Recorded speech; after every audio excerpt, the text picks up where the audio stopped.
Hello, what's going on? Rich here. In this video, I'm going to give you the 4 movement considerations that are going to help you smash the wall balls at the end of a Hyrox. Well, you probably won't smash them because it's like really a lot of wall balls at the end of a pretty brutal race. So, if nothing else, these tips will help you not get smashed by the wall balls at the end of a Hyrox. Maybe. But before we get into it, make sure you give us a like and a subscribe so you can get all of the content for Hyrox and DecaFit training directly into your feed. And check out the 7-day free trial for the Hyrox and DecaFit training group. You get 7 days a week of high-level programming that is hard, but it will make you faster, stronger, and more prepared for Hyrox and DecaFit. All right, let's get into it.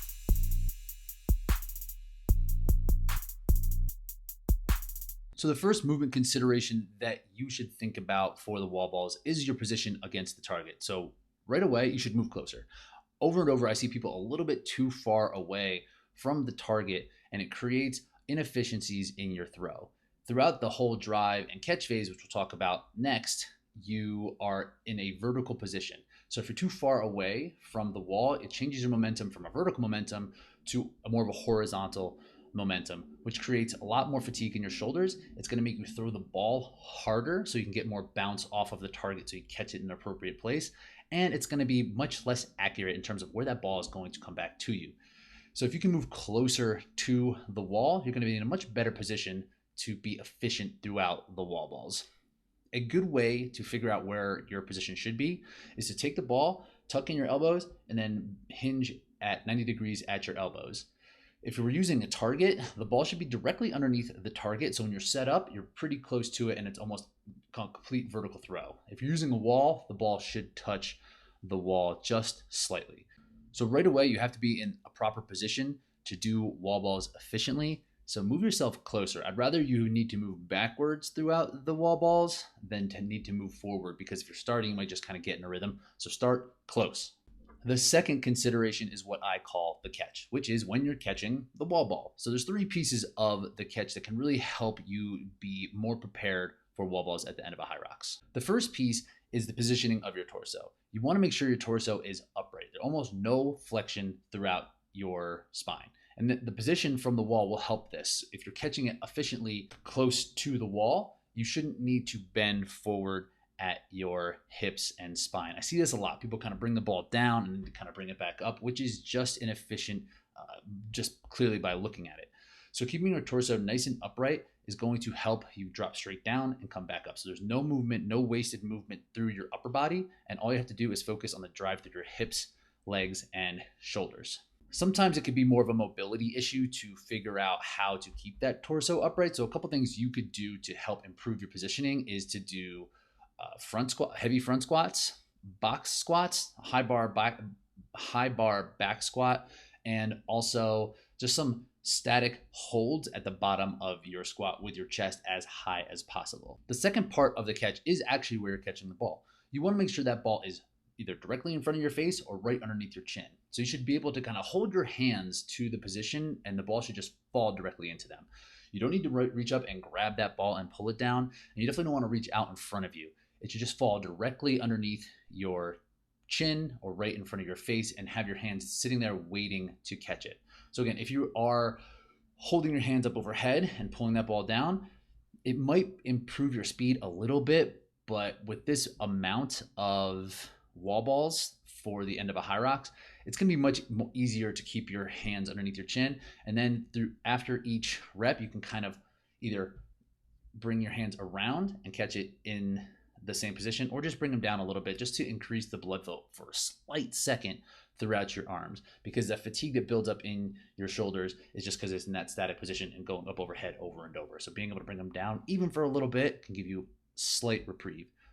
So making sure that that ball is caught directly underneath your chin is huge. The third part of the catch is the best way to improve your speed for wall balls, and that is starting your squat before the ball even reaches your hands. So if you are confident and mobile and strong enough, you can catch that ball on the way down. So as that ball is coming down, I want you to start your squat before that ball is in your hands. A lot of times you'll see people catch it, then squat, and then it's kind of in pieces. It's this disjointed movement. But you can increase your turnover rate by having the ball kind of guide you to the ground and then driving your hips back up and then having it guide you back down. This is a much faster way to improve your turnover. So your conditioning should be in a certain spot where this won't kill you. But if you're already at the end of a Hyrox, like, your conditioning's probably pretty good. So it'll just take practice so that you're feeling confident catching that ball while starting your squat. Again, in the catch, you want to keep your torso upright. You want to catch that ball directly underneath your chin or right in front of your face. And you want to start your squat before the ball even reaches your hands. The third movement consideration is the drive. And this is how you are going to generate the power to get that ball to that target. And that comes from your legs and your glutes. The first thing you're going to want to think about is driving your feet down into the ground so that your quads can help your knees extend on the way up. You really want to harness the power of your lower body in this, and driving your heels down is the best way to do that. It can be counterintuitive in a movement like wall balls because the ball is going up, so we think we need to rise up with it. A lot of times we'll be up on our toes, or even see people kind of jumping to get that ball there.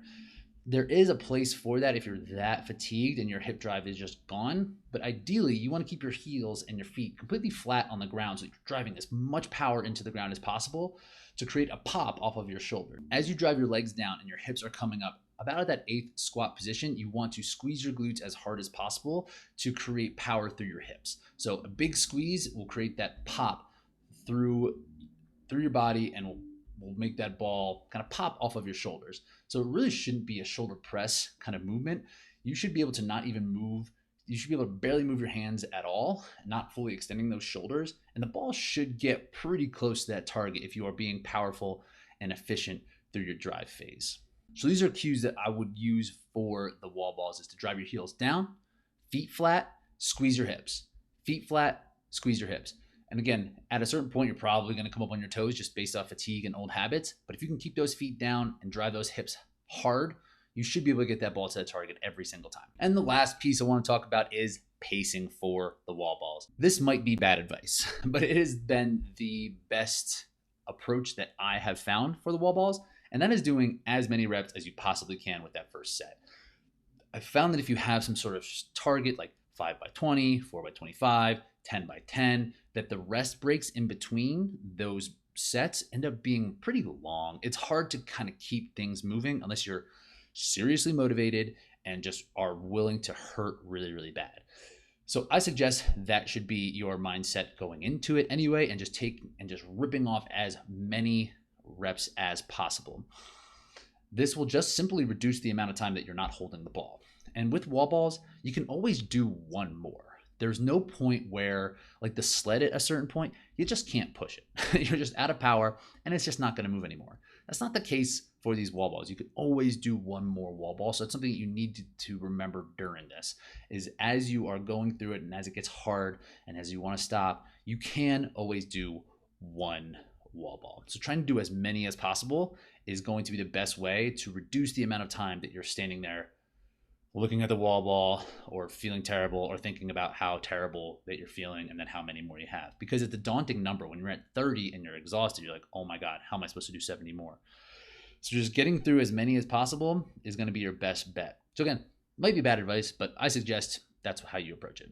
So there you go. Those are the 4 main movement considerations that you should practice for your next Hyrox event. So if you like this type of content, hit me with a like, hit me with a subscribe so you can get all the newest content directly into your feed. And again, check that 7-day free trial for the Hyrox and DecaFit group training below. All right. Appreciate you guys, and I'll talk to you soon.